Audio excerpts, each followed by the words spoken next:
Hey guys, Assalamualaikum. It's me Nina and welcome back to Nina Story. Hari ni Nina nak share lagi satu kes yang terjadi dekat luar negara yang mana Nina rasa macam agak menakutkan. Jadi ada seorang remaja perempuan ni yang telah diculik semasa dia tengah kerja tau. Lepas tu suspek tadi tu nak buktikan yang mangsa ni masih lagi hidup. Korang tahu tak dia buat apa?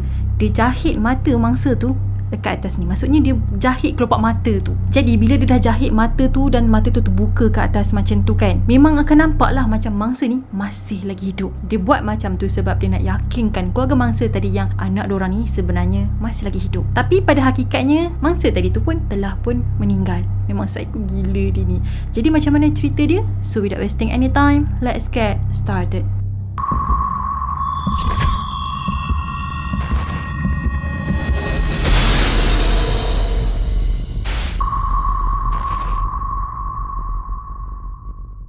Kejadian yang memang tak nak hadam ni terjadi dekat Anchorage, iaitu dekat mana? Dekat Alaska. Anchorage ni adalah sebuah bandar yang paling terbesar yang ada dekat Alaska. Mangsa tadi tu pula adalah Samantha yang baru berusia 18 tahun semasa dia kena culik. Jadi si penjahat tu pula adalah Israel Case yang merupakan seorang pembunuh bersiri, berantai, berepisod, bersiri dan bersambung-sambung macam tu lah. Jadi dia ni adalah orang Amerika. Dia ni dah tamatkan hidup orang ni dah seramai 11 orang sampailah dia kena tangkap pada tahun 2012. Jadi biasanya dia akan travel dari satu tempat ke tempat yang lain untuk mencari mangsa dia yang baru. Jadi dia pernah jugalah rompak bank, rumah, lepas tu dia minta duit tebusan daripada mangsa-mangsa dia. Dia jadikan kerjaya gila dia ni sebagai keperluan harian dia untuk tampung kehidupan seharian dia. Dah lah kerja tak nak kan, lepas tu duk rembat harta benda orang, lepas tu bunuh orang. So Nina nak cerita dekat korang siapa Israel ni yang sebenarnya dan kenapa perangai dia ni macam betul-betul Israel kan. Israel ni lahir 7 Januari tahun 1978 di Utah dan dia ni adalah anak kedua daripada 10 orang adik-beradik. So dia membesar dalam keluarga yang kata apa serba kekurangan. Dan diorang ni satu family telah tinggal di satu kawasan terpencil dalam hutan. Yang mana dekat rumah diorang ni memang tak ada apa-apa bekalan elektrik dan memang hidup susah lah. Even dia ni hidup susah tapi mak ayah diorang ni tak pernah abaikan anak-anak diorang. Israel ni mula terlibat dengan kerja-kerja kotor ni sejak dia masih usia remaja lagi. Masa tu dia dah mula suka mencuri, pecah masuk rumah jiran, lepas tu suka seksa binatang dan macam-macam lagi lah. Dari dia remaja ni kan memang dah nampak dah dia ni memang ada tanda-tanda orang yang psycho. Dia juga pernah join US Army pada Julai 1998 dan telah tamat khidmat pada Julai tahun 2001.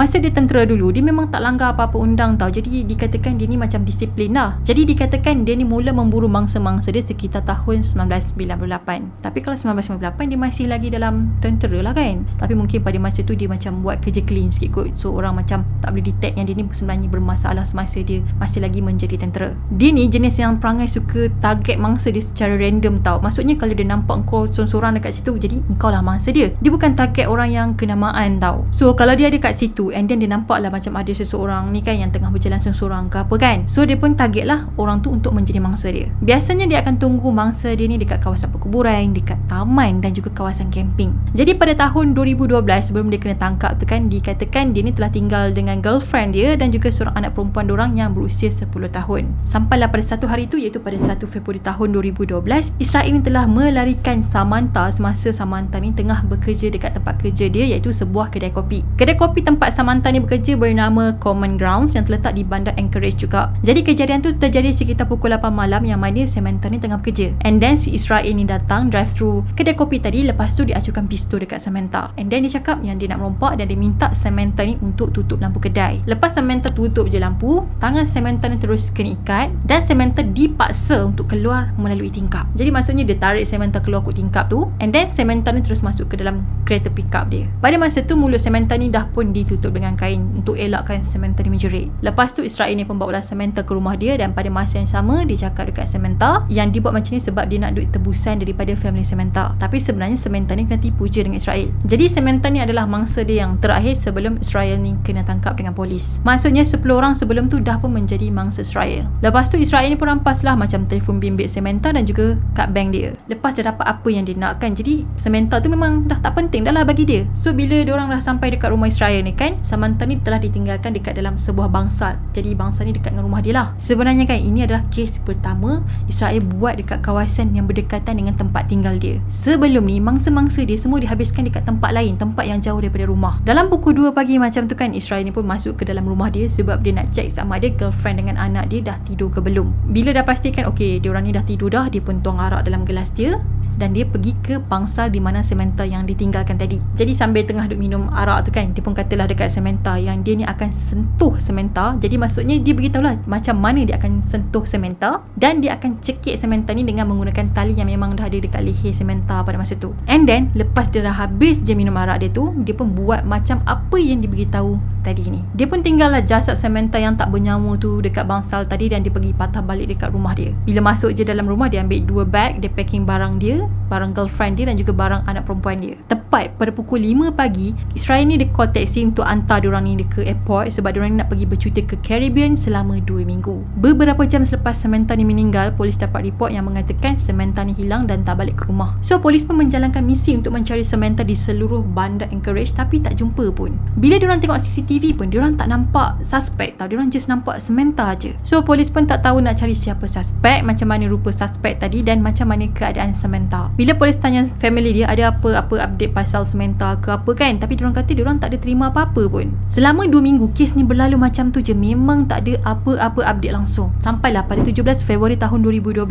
Israel ni decide untuk hantar gambar Samantha kepada family dia. Apa yang dia buat, dia jahit kelopak mata Samantha ni dengan menggunakan tali pancing. Lepas tu dia sikat sikit rambut Samantha, and then dia touch up dengan menggunakan makeup sikit. Lepas tu disandarkan Samantha ni dekat dinding, and then snap gambar dan hantar kepada family Samantha. Dia buat macam tu sebab nak yakinkan family Samantha yang anak diorang ni sebenarnya masih lagi selamat dan masih lagi hidup. Kemudian pada 24 Februari pula, Israel ni contact pula boyfriend Samantha. Dia kata kau pergi dekat taman ni sebab aku ada tinggal barang dekat situ, kau ambil barang tu. So polis pun pergilah dekat taman yang diberitahu oleh Israel, dan diorang jumpa ada satu macam package macam tu. Dekat dalam tu ada gambar Samantha dengan yang mata terbuka tu, termasuklah nota untuk minta duit tebusan sebanyak $30,000. Dalam nota tu Israel juga kata dia nak duit tadi tu di bank in dalam akaun Samantha. Tapi memang taklah mak ayah Samantha ni nak bank in buta-buta macam tu je. Padahal pada masa tu Samantha mana ada dah dengan Israel. Dia dah buang Samantha ni dekat dalam tasik yang beku yang terletak di Palmer, Alaska juga. Tapi sebelum dia buang Samantha ke dalam tasik beku tadi, dia dah kerat-kerat dulu dah. Jadi atas arahan pihak polis,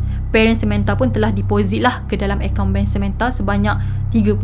Tak lama lepas tu polis dapat trace duit tadi tu telah digunakan dekat Anchorage, lepas tu dekat Arizona dan akhirnya dekat New Mexico. Maksudnya selepas Israel dapat je duit tadi tu, dia dah pun pergi travel ke beberapa tempat. Masa Israel keluarkan duit dekat ATM Arizona, sebenarnya muka dia tu dapat ditangkap oleh kamera. Jadi polis dapat tahulah macam mana muka Israel yang sebenarnya, siapa pelaku yang sebenarnya, dan mudahlah kerja diorang ni. Pada 13 Mac ada seorang askar Texas ni yang nampak kereta Israel parking dekat hotel. Dia pun tunggulah Israel keluar dan dia follow kereta Israel dari belakang. Sampailah askar tadi tu dapat pintas kereta Israel. Bila dah dapat pintas, tangkap apa semua, dia pun geledahlah kereta Israel ni, dan dia dapat jumpa barang-barang peribadi milik Samantha macam telefon bimbit dengan kad bank dia. Manakala jasad Samantha, pihak berkuasa langsung tak jumpa dia sampailah diorang dapat jumpa pada 2 April bila Israel ni mengaku semuanya. Dia pun ceritalah dekat pihak berkuasa apa yang dia buat satu persatu. Kemudian pada Mei tahun 2012, masa perbicaraan Israel ni dekat mahkamah, dia cuba melarikan diri tau. Tapi memang taklah nak berjaya kan, dia sempat ditangkap. Israel ni kalau boleh dia memang tak nak duduk dekat dalam penjara sebab dia tahu nasib dia